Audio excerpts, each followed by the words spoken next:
Well, hi there, racing fans, and welcome to another edition of Winning Ways, where Laf, unfortunately, has had to go back to England to go and see his family. So we got super sub number one, Kevin Shea, in the hot seat. Nice to have you with us, Kev, at this early Monday morning. Yeah, it's a workers' day today. Nobody's working. Strange things have happened.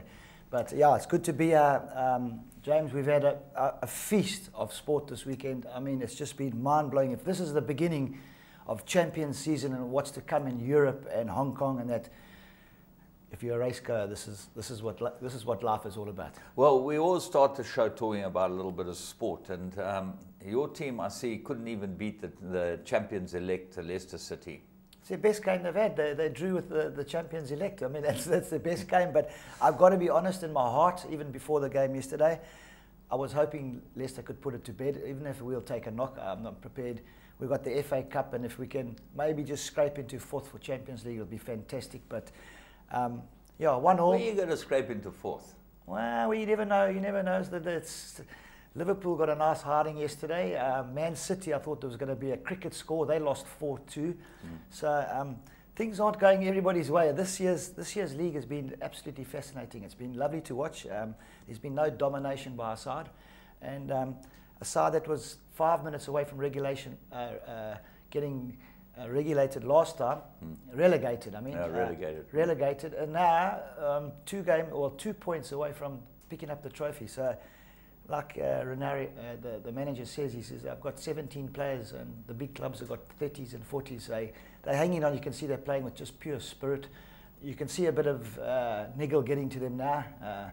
Red card last week and a couple of yellow cards now. The pressure's on, as everybody will know, but fantastic to watch. Well, they got away with the 2 games without Vardy, you know, and I think Vardy's big, and he'll be back this week to play for them. He's the man. I mean, he's the leading scorer in the league this year.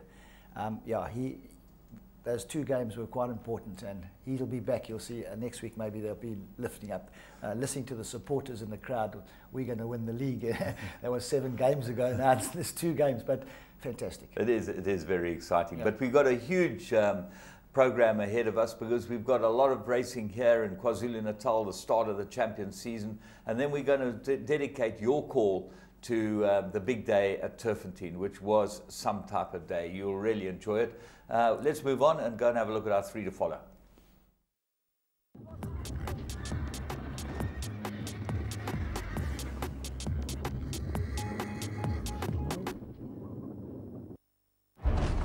And they are off in the Travers. Flower Alley is the winner. His dad, distorted humor, he's probably one of his best sons at stud. I'll have another, wins the Derby. I'll have another in the Preakness. Lilacs and Lace, 48-1, upset. He's just a big, strong, leggy horse.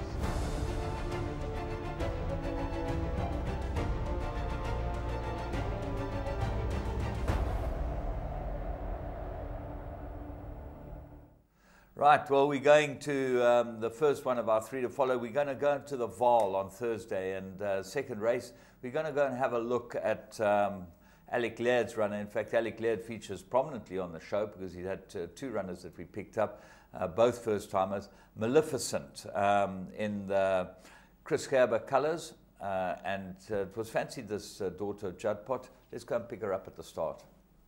There she's drawn 5, Kev. Yeah, no, Chris Gerber's colours gets a little bit of a knock out the gates, and the way the betting suggested is that must have showed a lot at home. They backed it from 28 to 10 to 15 to 20, and it looks like it's in the right spot over there. It's in the clear. Surprisingly to see Alec Laird's horses coming quite early like this, but they must be showing a track, and Wai Shong Moing back in the saddle. But this Jugpot colt, he's sitting there just ambling along. Also St. John Grey on the outside is also travelling quite well, which ends up the winner. And Wai Shong just gives him a little nickel now, just to get him in the race. changing his legs a little bit.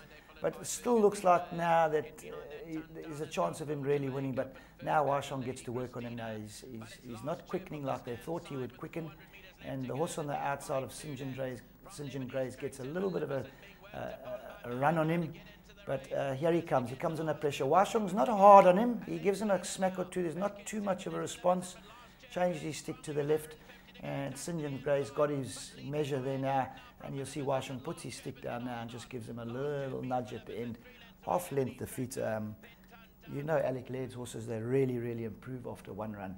Yeah. Definitely one to follow, and a very nice, he looks a very nice horse. Chris Gerber has been very loyal with the Jugpots, and he's had success with them too. It's good to see him buying them again. Well, the interesting thing about the race was that the winner had 2 runs. It ran very well first time out, then ran very disappointingly. And the third horse, Lebanese Tractor, I thought that was a good name for the Shams and, you know, a couple of those Paul Peter and the boys, they call the horse Lebanese Tractor. You know, the Knolls in the Cape have got blue tractors and green tractors and red tractors and all type. Now we've got the Leb Tractor from Joburg, you know. See if we can roll them. I hope this one doesn't go for the Triple Crown one day. In the last leg, they're all shouting for the Lebanese Tractor like they were. Go Abba, go Abba, go Lebo, go Lebo. Could end up a fight on the course. That's a certainty. Yeah. Let's go and have a look at the next race. It was the third race at the Vaal. 1,200 metres they went, and Alec Laird stepped out another first timer. This was a maiden plate, and this was a colts race. The last one was a fillies race. Magog, bred by Clifton Stud. Peter White owned it, and we think this will come on quite a lot from its first run. Blue Diamond Road gets a terrible bump out the pens. Yeah, loses it quite a bit, James, you know, at the moment there now. You know, you've actually, when you're riding these juveniles, you're in trouble when you're that far behind. But the betting suggested it wasn't fancy. It drifted out. Callum Murray got the ride for Alec, and he would have been told not to give it a harding, because riding for Alec, he doesn't like his horses to go out first time. But they all spread out now. They go right across the course now, which helps Callum. He gets a cover here now, which is, I think, is a very, very good thing he does. He just lets the horse sit in behind, learn to race from behind, and pulls it out there, and it quickens up quite nicely there. It looks like at one stage now it's going to go on with it, but Callum just niggles it along, just keeps going like that. There's four of them on the, well, 3 of them in the middle, 1 on the outside, 1 on the inside. Callum gives a little bit of a smack down the shoulder there now. Very green, I can see. Changing legs, changes his stick to the left, but gives it 1, 2 forehands down the shoulder. Nice action, very nice action, fillies. And there's nothing in it, James. I think, like you say, just that one run make a big difference. 3/4, half a length. I mean, if that can't improve half a length next time out, I'll be disappointed. Well, it's the point, and you know, you've ridden horses all your life. These horses first time out, they come on leaps and bounds from the run. Most horses really improve unless they've been really drilled at home, and Alec doesn't drill them. No, not at all. So you can expect big things to come, and I think all the big top names will be coming to Durban. The top horses will be coming to Durban, so you'll find it a nice little week at the Vaal or Turffontein inside track, and you'll see these horses. They should both win next time. They should both win. Let's go and have a look at the third one. We go to Greyville on the poly track. The good thing won the race. Pluma del Toro, it had a run. And the filly that ran second, Rebel Rose. We go and have a look at 1,000 metres, maiden juvenile plate. Wendy Whitehead's runner here, Rebel Rose, in the famous Perkins colours. Another one gets a knock out the gates. Not easy, but Alex straight on its case, gets it back in the race. There was money for this horse, James. There was talk on the course that it could run. So it was the right horse to take on odds-on chance of Dennis Drives. But in a perfect spot, they're travelling very well. I think if the horse in front of him wasn't there, I think Alec would have been right up next to the leaders. And you can see now the horse that wins has had a run. He's got the edge. He's following it now. It's beautifully bred, the filly that won, Pluma del Toro. We picked her up after her first run. She was one to follow. Toreador out of Fine Feather, so she's Barbosa's half-sister. And that goes on to win the race now. And you see that in the green and blue colours, after you come through the smoke of the Bri Zone. No, it gets going now. It gets going nicely now, James. But Wendy Whitehead also too, I don't think thumps them to death. And another one that will improve, especially if it runs on the poly, next time out, small little field, drawn well, should be a real contender. There is talk about it can run, so it's there just at first run. James, I find them that for those first runs, you've seen them, they back them at night under the lights, never been around the turn, never been to the poly track, just catches them out. As soon as the horse has had a run, he's got the edge on you. So something just to put in the back of your mind when you see these horses running first time around the turn. Excellent. Well, we're going to go and have a look at the big feature season is about to dawn on us. And so we're going to have a look at Blast from the Past. We're going to go and look at the 1995 KwaZulu-Natal Guineas. And a champion ended up winning it. Let's go and have a look at that. Soft falling rain, pulling clear. Soft falling rains won the SA Nursery by 3.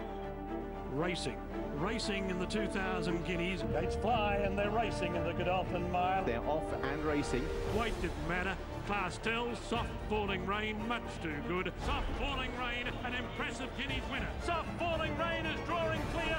He's made it 7 out of 7 by winning here today. But it's soft falling rain who is powering away. We'll see out the mile in style. A high-class performer wins the Nay of Joel Stakes.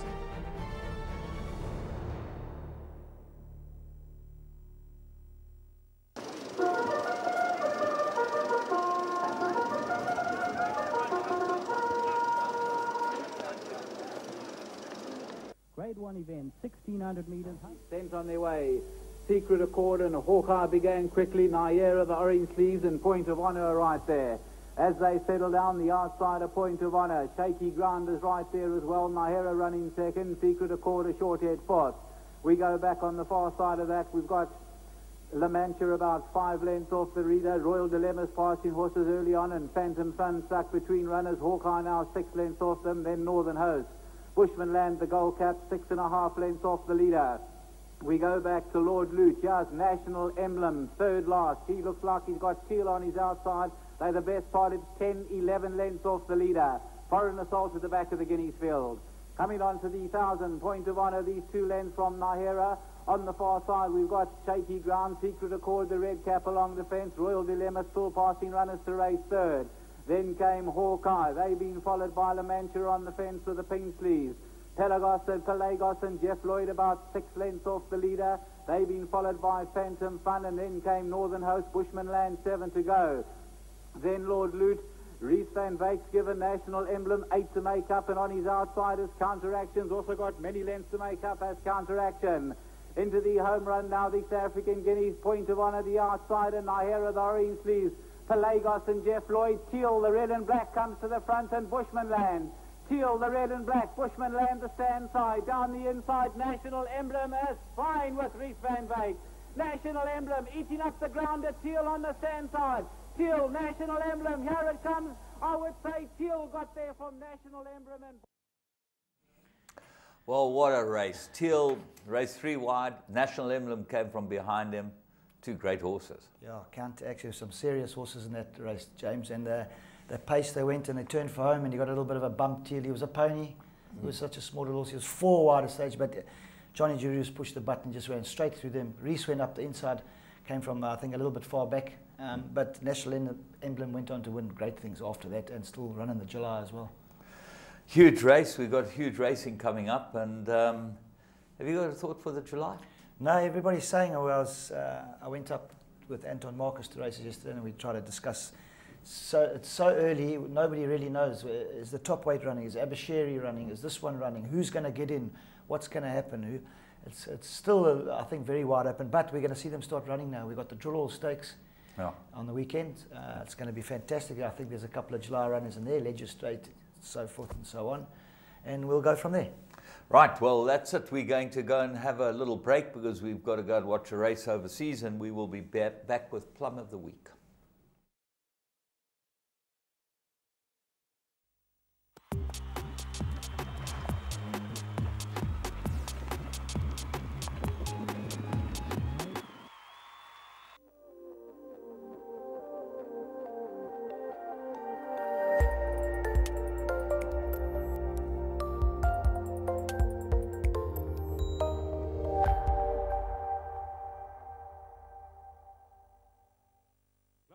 front of the judge.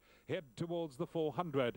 Victorious Rochelle in front, but quickly challenged in the middle by a New Dawn, who comes forward and takes the lead. Studiolo starting to come through along the inside rail. Ruster Rebel up the middle. Then we find New Breakout up the outside, but a New Dawn with 200 metres left to go has kicked for home. On the inside it's Studiolo. Then we find Ruster Rebel and Breakout, but a New Dawn is showing no signs of stopping into the closing stages, and a New Dawn wins the first from Studiolo. Ruster Rebel, Breakout, Woodlands Forest and Rocketeer.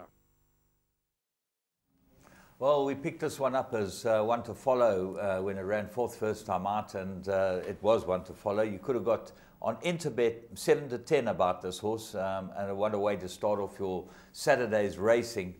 He looked like a blinder in this race, and he absolutely dawdled it. 7 to 10 to 1 to 4, like they knew the result. Chat to Donovan Dillon yesterday at the races, after the baby races, and he said that this was coming up to Durban, and he really rates it highly. So, one to look forward to. Okay, that should be fun. We'll have a look at that one. Let's go and have a look at current affairs and see exactly what we got there. Yes! If you love soccer and you play the tote, you won't believe what Interbet has to offer you, or the excitement of tote betting on your computer or your cell phone. It's simple. Choose your teams and your bets, work out what your combinations will cost, see how big the pool is, and place your bets. You can even track your bet live as it happens and get updates on your progress. It's all the fun of the tote on your phone. So what are you waiting for? Sign up now at www.interbet.co.za and you could be a winner.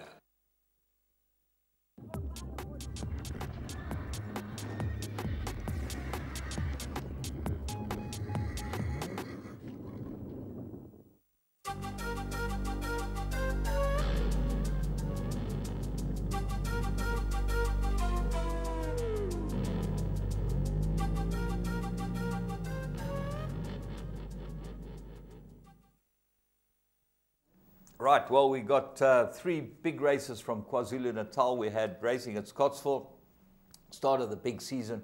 Really, this was a great pipe opener because we saw some real class come to the races. And we're going to kick off with the Strelitzia Stakes, Group 3, over 1,200 metres. My Girl Down Under, April in Paris between runners. Wild Irish, The Secret is out, extreme left-hand side, purple sleeves and cap. Wake Up Maggie, black sleeves and cap to the stand side. Social Success is trying to get a little bit closer towards the outside, Fortissimus. Then comes Touching Visuality. Open Affair at the 400-metre marker, and My Girl Down Under sets the standard. She comes forward with a bright turn of foot. Visuality looks to run on. The Secret is out, mounts a serious challenge on the inside. My Girl Down Under comes under fire. The Secret is out. Visuality's running on over the last 100. The Secret is out. She's put the key in the door. Now she just has to turn it. The Secret is out. All guns blazing to win it. The Secret is out. A wing on every hoof. Back in second, Seattle Singer. Photos with Touching for the minor positions. A mad dash. Well, trained by Vaughan Marshall and ridden by a stable jockey, MJ Baileyfelt, and owned by the team that owned the mother, Victoria's Secret. And they're a good bunch of guys, Mr. Miller and his team. And this filly looks like she'll follow on in her mother's footsteps. Yeah, a lovely filly, a lovely demeanour about her. Walks around the parading, just long ears, just nothing special to look at. But Vaughan Marshall, what a story. He's trained the father, he's trained the mother. It's amazing, isn't it? The full sister, I think, went for 4.2 million or something at the sale to Mark de Kock to go for Coolmore. The full brother, Duncan Howes, had one the other day too. So, this is something very special. It was very impressive. Typical Marispig run, a little bit off the bit early on, a little bit lost. But when MJ pulled the button, poof, it was certainly gone. looks like the best filly in KwaZulu-Natal at this stage. What we've seen at the moment, I think this thing, and the breeding speaks for itself. Yeah. Right, we're going to move on and we're going to go and have a look at Godolphin Bob, which is also grade 3. And they also go, it's 1,100 metres. These used to be 1,200 metres. I don't know why they're 1,100 metres now, but the Godolphin Bob over 1,100 metres. Let's go and have a look at one of the best winners we'll see in a long time. 2.5 lengths off them. Gunner towards the outside. Ocean Drive South. Giaponti's Legacy, the trailer. Red Chestnut Road and Rob's Jewel cutting out the speed at the 500. Red Rock's got a length to make up. Gunner goes in for a run. Overshere's on the stand side.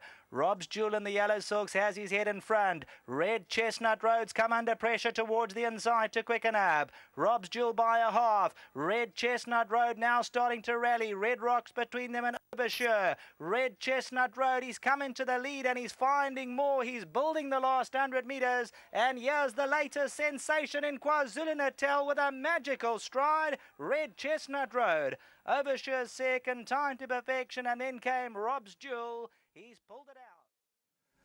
Well, he's the son of first season sire Pathfork, bred by Highlands, and Robbie Hill's first stakes winner. So fantastic for him. Yeah, absolutely. He's a special. He looks like a special horse. He's a good-looking horse, owned by your good friends. They were all there. Yeah, Gerald Sadler, Dean Heyman, and company. Khalil's. Yeah, absolutely beautiful. But in the interview, you heard Brandon Lorena say that the horse lost it a little bit when the commentator, when Sheldon said that he came under pressure. I don't know if he must have put his foot in a hole or something, because the course, according to the jocks, is not in the best condition, and he must have put his foot in a hole, and it just took him that 4 or 5 strides, and Brandon changed his stick to the left, gave him one on the backside, and that was it. He put it to bed. And as you said earlier on, the Colts were a second faster than the fillies. Yeah, but, half a second faster. Half a second. It's which is about 3 or 4 lengths. And they're easing up, both of them really easing up at the finish. Yeah. So I think we, those are the best 2 we've seen at the moment, the best filly and the best Colts. So it's going to be interesting.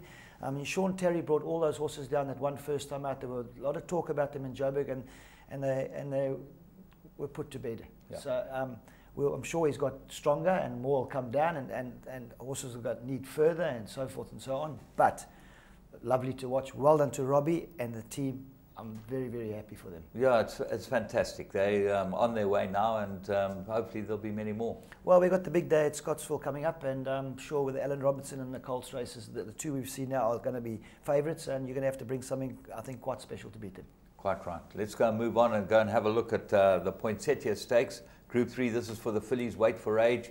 My favourite filly ran here and just got beaten, Lana Falcon.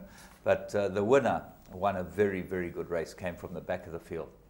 Got about 3.5 to make up. Alexis towards the outside and Real Princess the trailer. Cosmic Light as they come to the 500-metre marker. Victoria Lavelle's down the centre. Cuvée Brute's looking for a way through. Princess Royal on the outside. Real Princess also tries to get into it. Free State. Lana Falcon wide open. Between runners, Bechet also looks to come forward. Real Princess, Victoria Lavelle. Down the inside, Free State. Lana Falcon gets going. Victoria Lavelle, the last 100. Free State's a big runner on the inside, and Real Princess gets going. Victoria Lavelle, Free State on the outside. Real Princess, Lana Falcon diving through. Real Princess got it from Lana Falcon. Victoria Lavelle and Free State. Well, this is a very, very good filly, Kev. She came from way off them. She's had her problems, this filly. Yeah, Dean's had a nightmare with her. She hasn't got the best legs in town, and once they had a little bit of rain on Friday, there was a big win, or Saturday they had the rain. Yeah. It was a big win, but she does come from behind like that. Anthony knows her very well, just gives her a chance like that. But she beat some good fillies there, and she gave them a bit of start, and proof that the going is fine in the middle to the outside of the track. Absolutely. And he brought, there's no bias on yesterday, so I'm very happy about that. They just need to patch up a couple of holes and think. But I know Maritzburg gets cold this time of the year, and it's not easy to look after a track like that. But yeah, a fantastic win. Well done to Dean. The owners have put bombs into the stable. Kaya Stables, they've put bombs into the stable, and they bought big at the sales last week, so well done to her. Well, this filly was bred by Claverflay. She cost 2.7 million, so it's not like she hasn't got anything. She's a trippy, and Lana Falcon as well. Trippy's an unbelievable stallion. Yeah, he's doing very, very well. And Dean had a bit of a nightmare. This filly didn't really know. He would try to make her stay because she's bred to stay. Yeah. And he went further and then came back, and that. But I think he's found his niche. I think she's a sprinter, and there's races for these fillies when they sprint like it. Yeah. Well, let's talk about the national yearling sales. They were last week, Wednesday, Thursday, Friday. 107 million was what was spent on yearlings, and it was down 9.2%. The averages was 325, which was down as well. So everything looks a bit depressed in the market here.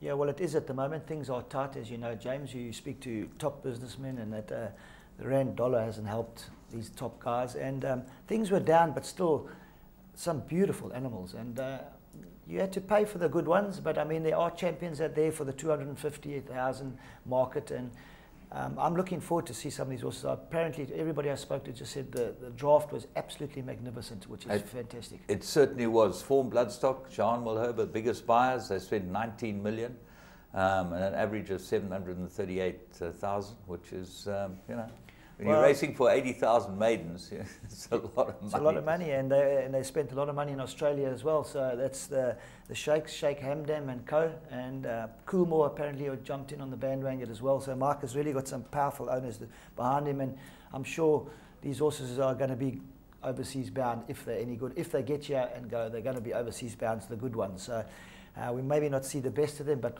one or two maybe stay behind and we'll have a go from there. Well, that's a point. And when you look at what stays behind, we've still got some depth, because we'll talk about the big races in Johannesburg. But the three top stallions all average over 800,000, Silvano, Western Winter and Dynasty. Yeah, you can't fault those three. Absolutely perfect. And a lot of my guys, I think Dean, I spoke to Dean, Duncan House, they bought the Silvanos and the Western Winters and that. You had to pay a little bit, but they said magnificent animals.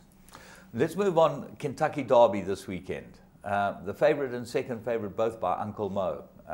Nyquist, who won the Florida Derby, and Outwork, who won the Wood Memorial. Now, I have a feeling that Outwork might be the right horse in the race. Yeah, difficult. I haven't really followed that too much, but I mean, what a meeting to go to. If anybody says they've been to the Kentucky Derby, you know what it's all about. 160,000 people. Oh no, the whole nation comes to a standstill. The Derby, they call it. Yeah, they drink mint juleps apparently. That can knock you out, flat out on your back.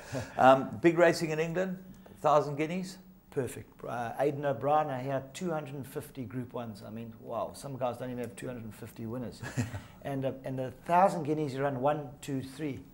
So Ryan Moore on the top of his game again. He hasn't stopped. He rode a full season last year. He was in Dubai, cleaned up, off to Hong Kong for 2 months, then back. Oh, he's just unbelievable. Well, he's a consummate professional, isn't he? Absolutely, a workaholic, and the dividends are paying. He's got powerful stables. Sir Michael Stout, Aidan O'Brien, the Japanese. If it wasn't for the guineas, he would have ridden the Japanese horse Maurice in Hong Kong. Yes. Joe Moreira picked up the ride and romped home, but because of the 1,000 guineas. Like you say, he was disappointing in the 2,000 guineas, but I didn't know that the horse doesn't go on soft going, and it was soft. And when they say it's soft in England, it's very soft. And like you say, he got one shot at the guineas. They were umming and ahhing to take him out, but I know Aidan, they would have walked with Brian up and down the track, try and find a nice, half-decent spot, and they must have thought, listen, let's have a go. If it happens, it happens. If it doesn't, tomorrow... Talking about the 2,000 guineas, I was thrilled. Frankie won it for Al Shakab, which is this new racing bunch. I think they're from one of those. Qatar, I think. Qatar, maybe, yeah. And Hugo Palmer had his first Grade 1 winner. So he's Galileo's Gold. I watched the race, and great by ride. Paco Boy. Yeah. Yeah. But a brilliant ride from Frankie. I mean, he was delighted to win it. They love to win these big races. I can imagine the showboating afterwards. Yeah. But really, won well. Didn't just win it, won very, very well. So well done to Frank. He's found another champion. He had the Golden Horn last year, and you find a horse like this can go through and pull you through. This is what you need. Yeah, it seems to have improved quite a lot, because he won a Group 2 as a 2-year-old. Didn't look like it was certainly up there with the best of them, but he certainly won well. Air Force Blue was the favourite, as we say. That was the one you said. Yeah, Doesn't but go he in the might soft. still go Derby. You know, the ground's very seldom soft at Derby distance. 100%. So it's going to be interesting to see where they all go and how they map and plan the whole thing out. They've got so many feature races coming up for these 2-year-olds and 3-year-olds. It's scary. Just a quick word, you ever read African Betting Clan? No, don't go down there. Well, African Betting Clan, the guy who manages it, Bob Brogan's been quite ill, so we wish him the best. You know, sometimes we get a bit of information from them. ABC. ABC, they're called. Yeah, but Bob, we wish you a well and speedy recovery. We're going to come back with your call, and we're going to be looking at the big day at Turffontein.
Well, Saturday at Turfentine was Abashiri Day. Orange and black they wore. The Van Furens brought a whole crowd of people that lined the grandstand. It was just a fantastic day. Yeah, full credit to Pullman. I must say, champions bring people to the races, and they came there all dressed up in that. Hats off to Carl Zach. No, you got to hold your head. I mean, you walk into the parade ring, everybody's saying, go Abba, go Abba. I mean, you must have been under tremendous pressure, going for the Triple Crown. Yeah. Oh, yeah, I had goosebumps. I love that kind of scene. I think it's great for racing, and they do it overseas. And I see it about time it's caught on in South Africa. Yeah, well, we're going to kick off with the first race of all the stakes races, and we look at the Gold Bowl. We're going to watch the Group 2s and 3s from the 600-meter mark. Arch Rival, he's a son of AP Arrow, bred by Summerhill Stud, and owned by Heyman and Hill. They own a share in him. They had a feature race winner on Sunday, so they've had a good weekend of it, and with Neil Smith. So let's go and have a look at Arch Rival winning the Gold Bowl. And the back marker now is Elusive Flyer, as there's all to play for with 500 meters to go.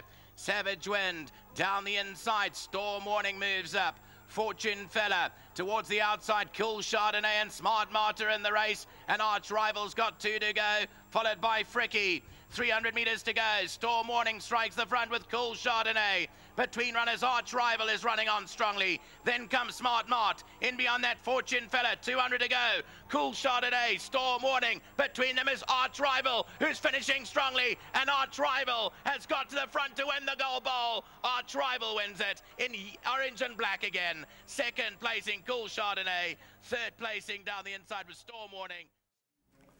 Well, tough and gutsy, that's what I would say there, Kev. You know, fought his way through. Raymond Danielson rode a good race. Absolutely, well balanced on a horse, great rider, and well done. Dean Heyman, I saw him at the races yesterday, and he says, I had a winner yesterday, and I didn't take the double with my horse today. He says he was playing golf or something, so he forgot about that. So. But yeah, Raymond Danielson, cool as a cucumber. Good win, good staying win, R500,000 in stakes, beautiful. Nice to kick off the features.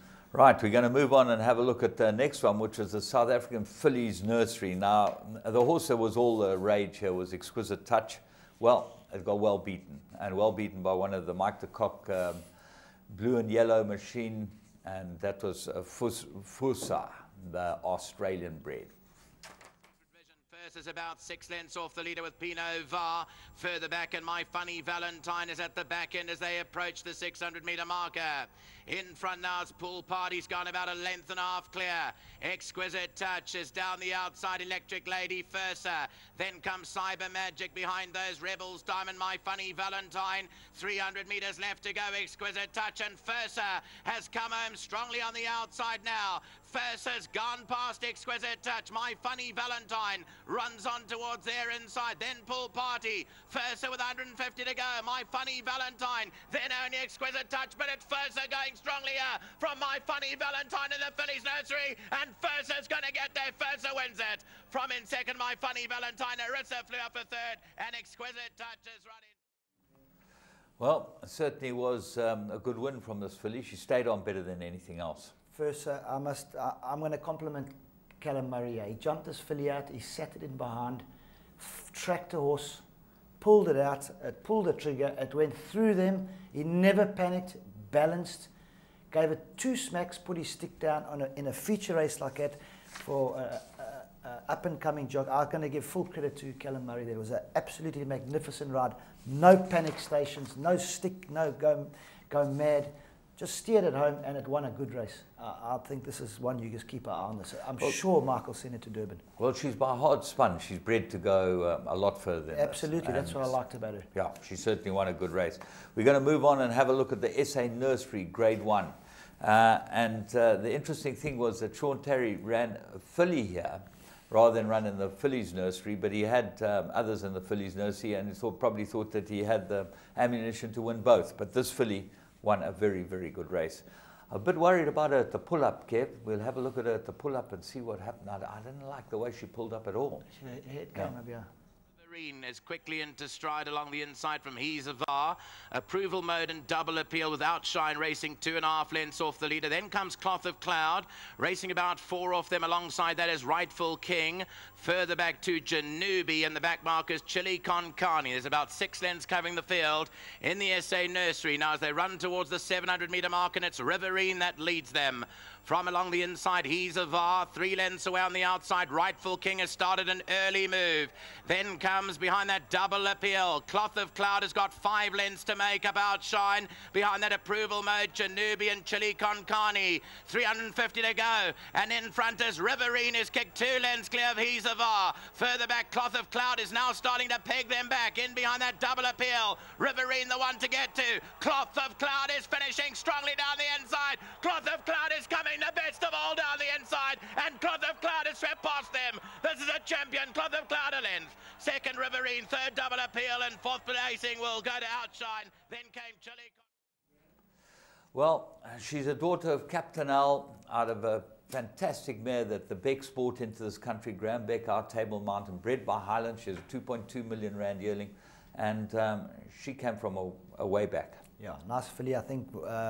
Good call on Sean Terry. Why put 2 in the same race? Take a chance, put 1 in the Colts. Looking at the betting, I don't know how strong this Colts race was, James. I can't. Looking at the betting, there's a lot of horses that are 20 to 1, 20. Mike the Cox horse was a little bit short, so how good it was, I don't know. And just looking at the pull-up, you know, as we looked while her head came up, and that footage we saw afterwards. As a jockey, I'm going to speculate now. I'm going to say she's got a very, very soft mouth, and Samanga might have just touched her a little bit, and its head came up greenness when it saw the post, maybe looking to duck. But speculating, she looks like she's got a tender mouth, or she might have a sore mouth or something, and they had to run her or something. But that's just, I'm speculating. I'm sure I'll be able to ask Sean. He'll tell me the truth. But yeah. Good filly to beat the Colts. I mean, it's never easy. Must have got the weight pull on her side, but. Well done. Why put them together when you can separate them? Well, interesting, the owners in this horse. Paul Shanahan, the Coolmore maestro, Marcus Euster, Bernard Cantor, and Deanne Nagel. Deanne Nagel, David Nagel's wife, and correct. She's, you know, Coolmore as well. Yes. So you got the Coolmore and South African connection. They paid a lot of money for this filly, and well done to them on winning a Group 1 by Captain Al. Absolutely. Fantastic, and that's what you want them to do. You want them to come, well, they did reinvest again, so the big guys reinvest. It's good fun. Right, we're going to move on and go and have a look at the Gerald Rosenberg. 2,000 metres, weight for age, plus penalties, and for the fillies and mares, and it's a 400,000 rand race. And Sean Terry kept rolling. This is where was the next one of his big race winners, and he ended up having 3 Group 1 winners, but this was a good win. Headed by Cassie O'Malley by a length or so. In second is Trisha DuPont. Down the inside, Enchanted Silk. Patch It Up Babies moving closer. Marmaladies down the centre and towards the inside, Trophy Wife. Then comes In an Instant, is also made up a ton of ground. They come down with 300 to go, and Trophy Wife is looking to come home strongly at Cassie O'Malley down the centre. Enchanted Silk then comes behind that. Down the inside of the track, Bennington Sands, but it's Trophy Wife, the one to beat with 200 to go. From Patch It Up Baby, Enchanted Silk, Marmalady is down the centre and running on is the Centenary. It's Trophy Wife by 2.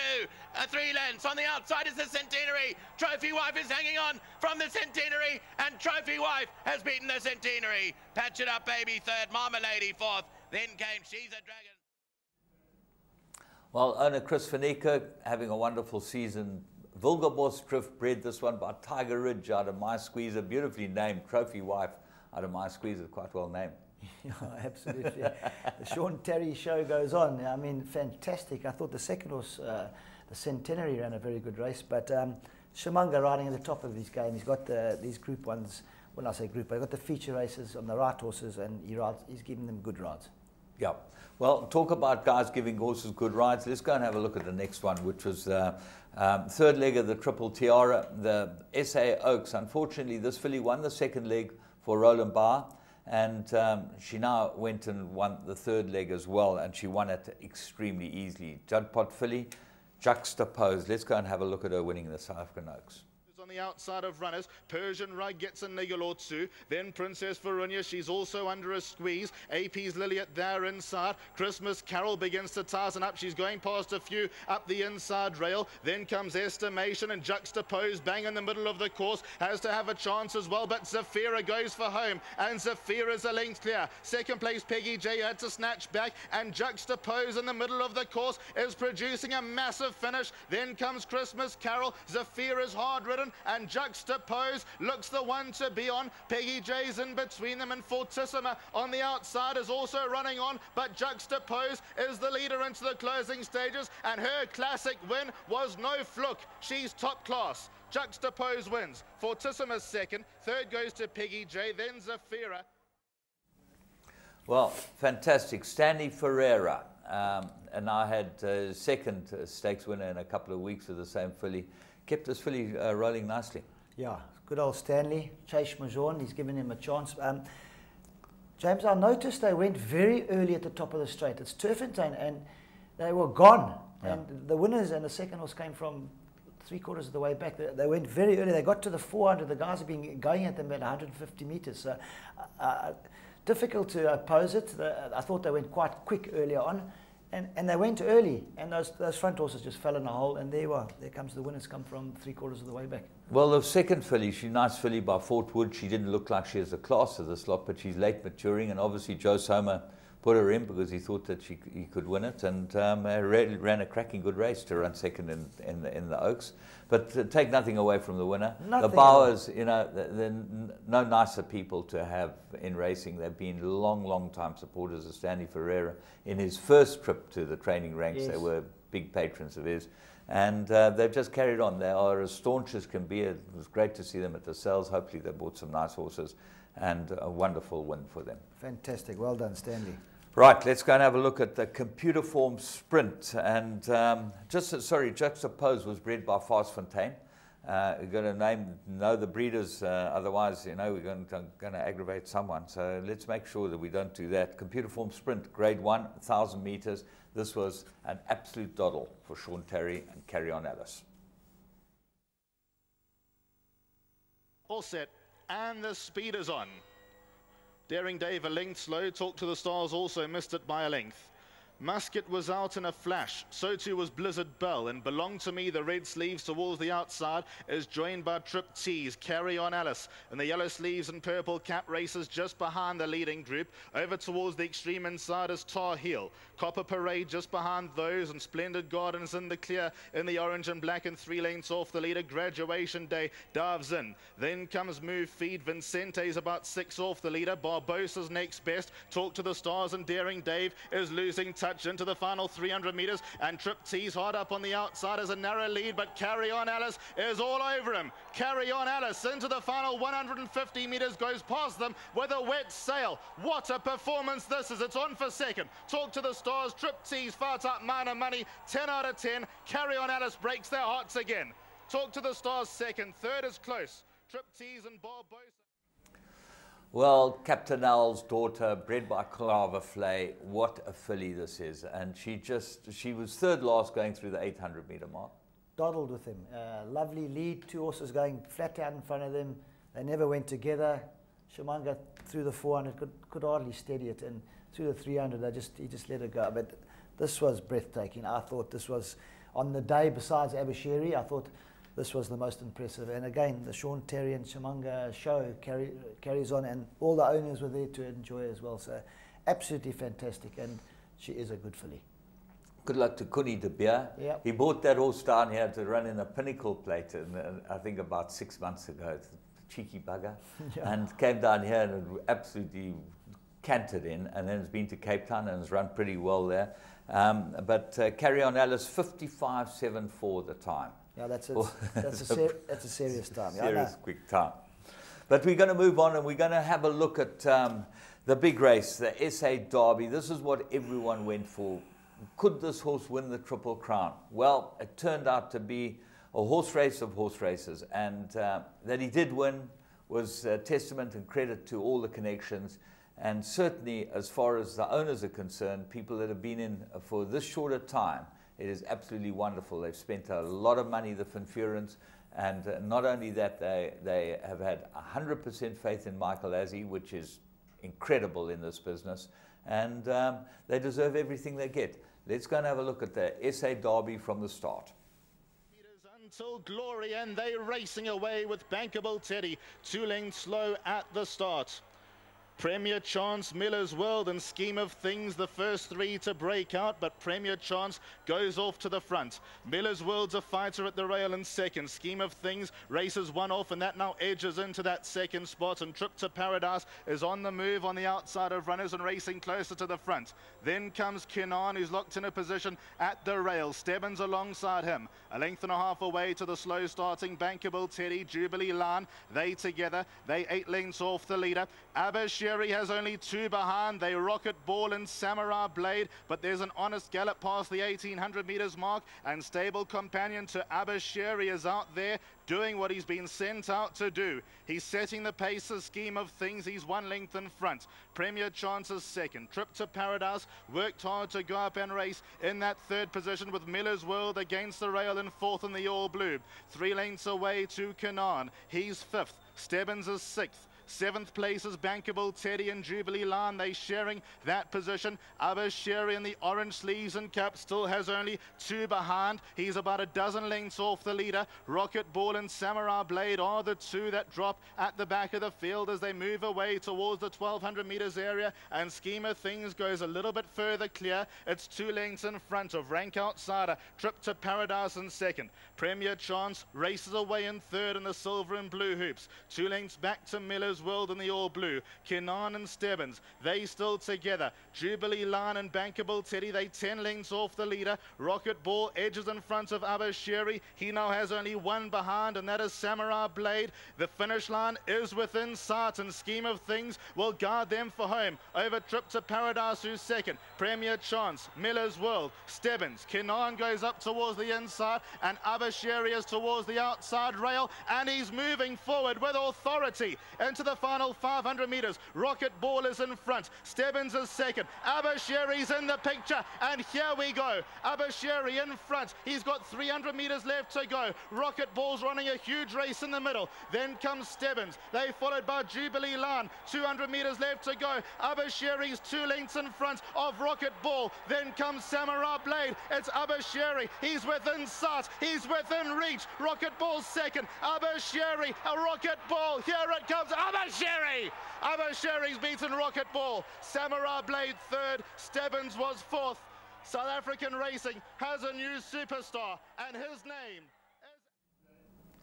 Well, that race is a testament to conditioning and guts. And that horse, he turned into the straight. You could see he was under a bit of pressure, and Rocket Ball went past him and right up the middle of the track. I thought it was a wonderful win. Yeah, absolutely. First, like you've got to say, Michael Azzi to get the horse there in the Triple Crown. Well done to him. Yeah. And Team Azzi, not just Michael. It's Adam, and it's a big team. They had a pacemaker in the race. So professional. It was scary. I made it a proper 2-4. Cole dropped the horse in behind. If he maybe had gone 50 meters or 75 meters too early, I don't know. But the horse did drop the bit on him. He didn't know. You don't know really, but he knows the horse. He should have, but it is hard. The horse hasn't dropped the bit on him in the other 2 legs. Now all of a sudden he dropped the bit, so he got into him, took him to the best going, and before you looked up again, he was in front going through the 500, maybe 100 meters too early. But what a horse he was! He was guts, wasn't it? Yeah, you get goosebumps when you watch it. And Alistair Cohen calling a race like that, I thought that he made it. Yeah. When you watch there's footage of the crowds and that, and when he hit the line, I mean, I was so delighted for them. I wanted this horse to win, like I want Leicester to win the league. Yeah. And at one stage I thought, oh gosh, please don't do it. I have 100 to 1 shot, come and spook us. But he won. That horse has guts. He put his head out at that last 3 strides. He wanted to win. Yeah. And well done to all of them.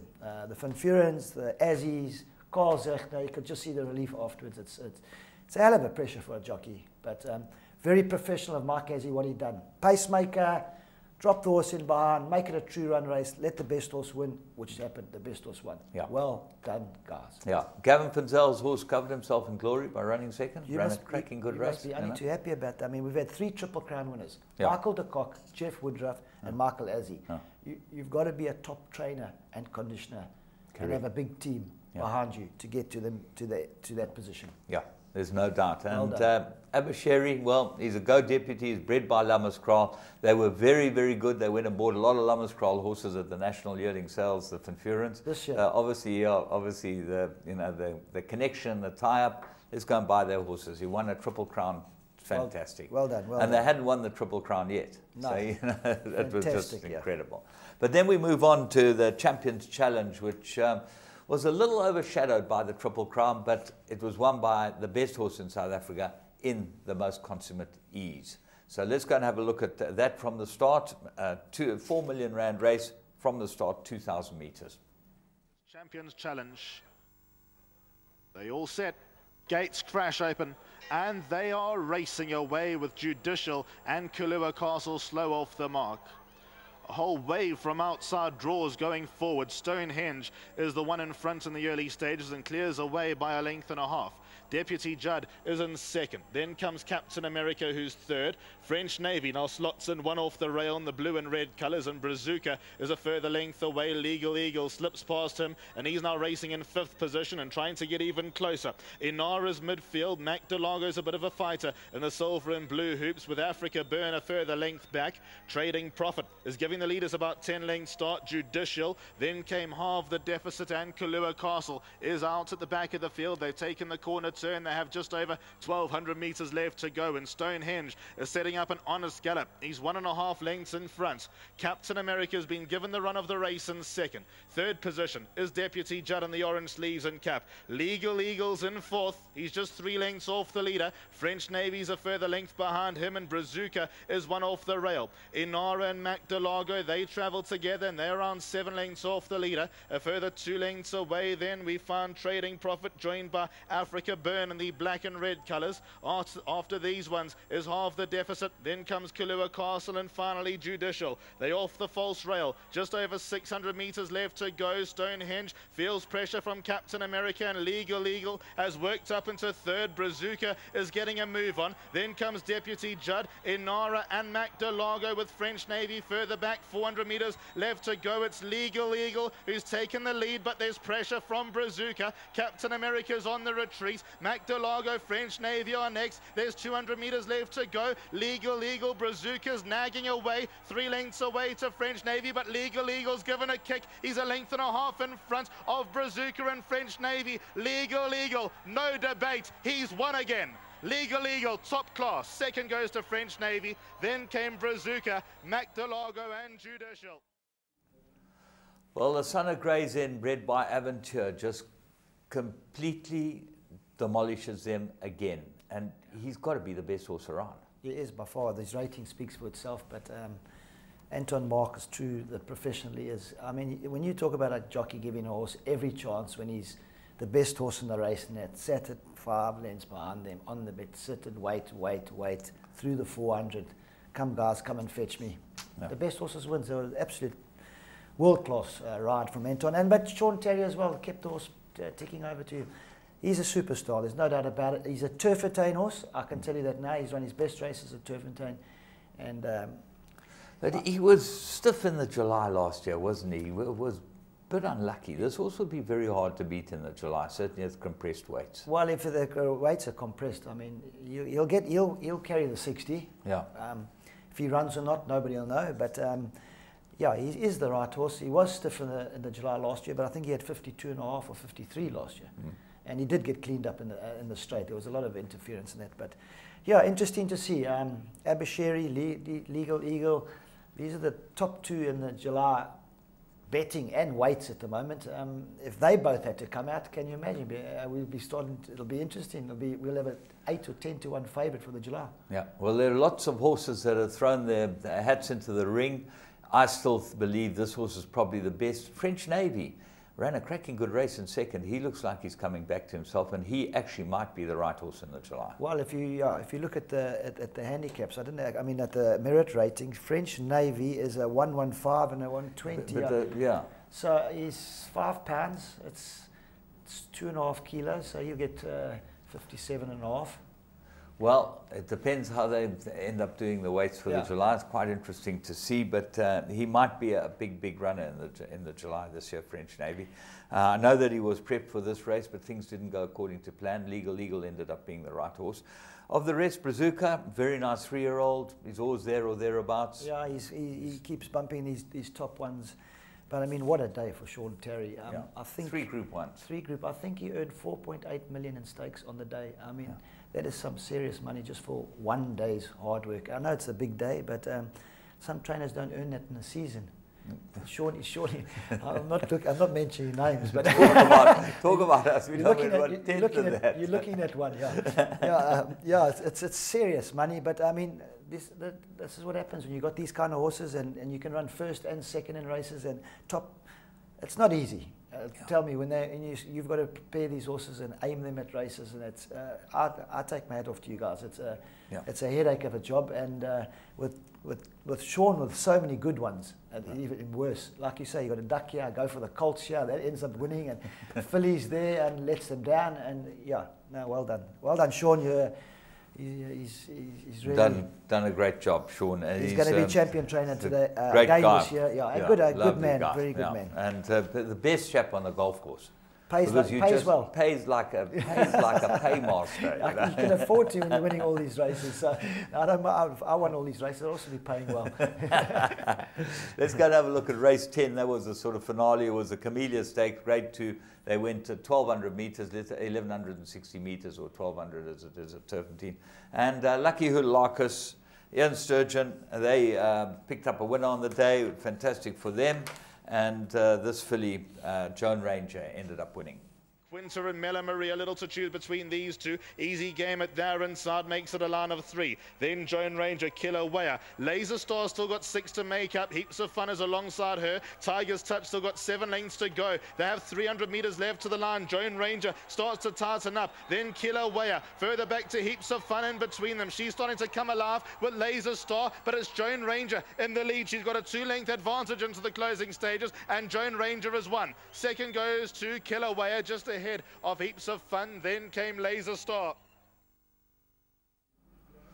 Well, what a way to finish the meeting, because you had Gray's Inn, one of our favorite sons, the sire of the winner of the Champions Challenge, and then you have Horse Chestnut ending up the meeting with the breeding of this filly, Joan Ranger. She's bred by her owner, Peter van Schoor, and very nice to see Lucky Hoodlarkus and them get on the board. Yeah, absolutely. And in the morning, he was quite bullish about it. He stated that he's expecting a big run, but what I liked about Lucky, a couple of weeks or months ago, he slipped into Scottsville with Joan Ranger and put Del Peche on it, and it won. Yeah. And then he slipped it back. Now he's won a feature. Am I right or am I wrong of saying that? Yeah, absolutely. Del Peche rode it. Absolutely. And it was the talk of the town, and I had a little nibble on it too, and I thought, well done, Lux, you bring it down again, and now he's won a feature. Brilliant. Yeah. Ian Sturgeon, I think, riding very well. And like you say, Gray's Inn, Horse Chestnut, all these champions Mark de Kock used to train. I mean, it's lovely. Wonderful to see their progeny winning on the track. I think I won the Derby on Gray's Inn. He was a very good horse too. Yeah, lovely. And they're winning sprints and they stay. I don't think you could do the weight in the July. No, I didn't. No, not in those days. Actually, I didn't ride in the July that year for some reason, because that was the year.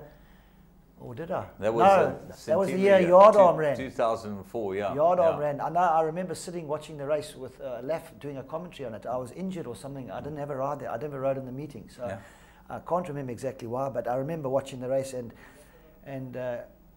he romped home that day. He was good. But well done to the guys. It was an absolutely fantastic day. The Aussie's world class. I'm going to call it Team Aussie. I'm not going to give Mark all the accolades because it is a big team. Yeah. But Mark is the honcho behind it all. He's got to direct the traffic. I think Sharon's in charge. Sharon's the charge of the family, but I think when it gets to the you don't try and run that family. yeah, well done to all of them. Sharon's got to be, I mean, Mark must have had his moody days. I know as a jockey, you come up to this pressure. It's a pressure day and things go wrong and you scream and shout and say the wrong thing sometimes. But well done to them. Well done to Sean Terry. Well done to the Finikirks. Well done to the owners. Lucky, Stanley Frere, everybody. Well done to Pumalele. It was a magnificent day.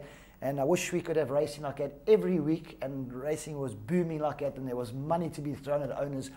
The horses that got sold in South Africa wouldn't go overseas. They would stay here and race, and that's how we just wish it was. That's how it was in the old days. Yeah, and but unfortunately, finances dictate, and time dictates as far as we're concerned. Kev, thanks for joining us. It's been a wonderful show, and you've been a revelation as an orator on Champions Day. So it was great racing, though, and we look forward to great racing this weekend. We've got the Kentucky Derby, the Kentucky Oaks, and we start off the big season here in KwaZulu-Natal. The drill, the big champions are coming out. The big boys are in town. The horses have had their runs.